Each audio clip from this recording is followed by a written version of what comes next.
We are at highs, all-time highs, right up here at 712.76 on Google. Short terms, 3-month breakout, right back up here. This is what SMF has been saying all along, that it's taken a number of years. But it's right back up here where the problem started. It's still the leadership. The NASDAQ composite.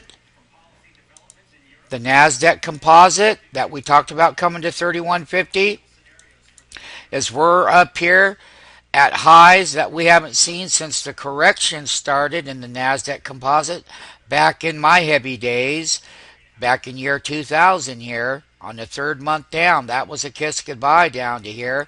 But nonetheless, the reason why I'm showing the NASDAQ composite is that Google is one of the leaders along there with Apple. But when we're about to break a 12-year downtrend or a 12-year bear cycle, it's been 12 years, and mathematically, we're at these levels where we start getting up above here on a monthly level. Now, will there be some corrections along the way? Yeah, there will be in the NASDAQ, and there will be corrections in Google. But I will do the NASDAQ separately, but Google is leading the way along with Apple on this monthly chart. Basically, you can say that in the short term, once again, you get these short-term overbought levels. They pull back. They continue to make the higher highs. They come right over here, and this is the 2007 monthly reversal. I know, I was there. And in 2008, that's where the big short was working. We were short back then. That's totally irrelevant. The relevancy is that those same levels, after four years plus, are finally starting to test those levels again. It's been 4 years and some change, some months in here, since this thing has gotten back to this level. That's how long it's taken. And when we look at long-term bull and bear trends, rather indexes, we always match this one up with the NASDAQ composite and the NASDAQ 100. And it's had a 3-month breakout, just like it had 3-month breakouts over here in the past going along. And it came back. And we ran up in this rally into September to all-time highs.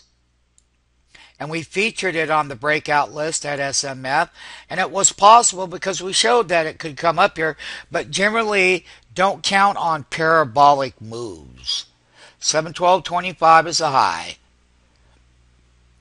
It's at a major wall of a resistance level that it will test now. And it's going to be in these price ranges. There's a price range that this thing can still move up to. In the shorter term, you can still move up to, I mean, these are the upper levels for the longer term, 724, 733. But there are some levels right in here at 719 on this monthly level, traveling upward, that Google could test. I just want people to let you know that this is the major, this whole area back in 2007 and 2008, this 2008 bar, we got the support level, and it held it right here on a monthly level.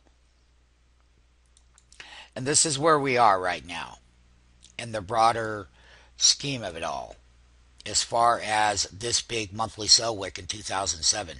It's taken 4.5 years, almost over 4 years, to get back to these price levels. That means that you have these major names that are leading the way. However, as short-term market makers, we look for, once again, the long side goes up, but then the short reversal comes into play too. This way, both sides of the market are dressed in the trading range. Bull move, major calendar year highs. It's all right here. We're testing it. There's going to be major walls of resistances now. And unlike any other trend cycle, it's this area right here. This is what we're showing. And there's that 712.76. Today's intraday high. We've gone parabolically up. We are in overbought territory. There is something to be very cautious about up in this level of the 712. We're reaching that higher peak level. Yes, that is for today. And yes, this is a monthly chart. And What we're going to look at is what the top reversal to support intraday from support. Does it go back up and break the highs like it's done the last 3 or 4 days for us? Because that's what they've done in the high frequency model. 697, it's a $14.58 range up to the 712. We pulled back $5 off the high of that multi-year, and I say multi-calendar yearly highs. And it's taken this name that many years to get back to these levels where the financial crisis started. And we've always said that Google can return back up here. Within intraday ranges are long-term commitment. However, on a short-term basis only, is we're going to look to see where the next round of profit taking would come in and the next lower support level on a reversal would come in, and how these trading ranges moving forward are going to work, as far as these ranges are really nice ranges that they have ran this up to the resistance levels. So once again, beware of the highs, because each high is going to have that much more challenging price resistance level within the shorter 5-day trading ranges, 3-day trading ranges, and 7 and 10-day trading ranges in their total price movement in both directions of the market. So be cautious if you own it. We are looking at where we would want to dump into this whole thing at the highs. And that means selling it into the highs.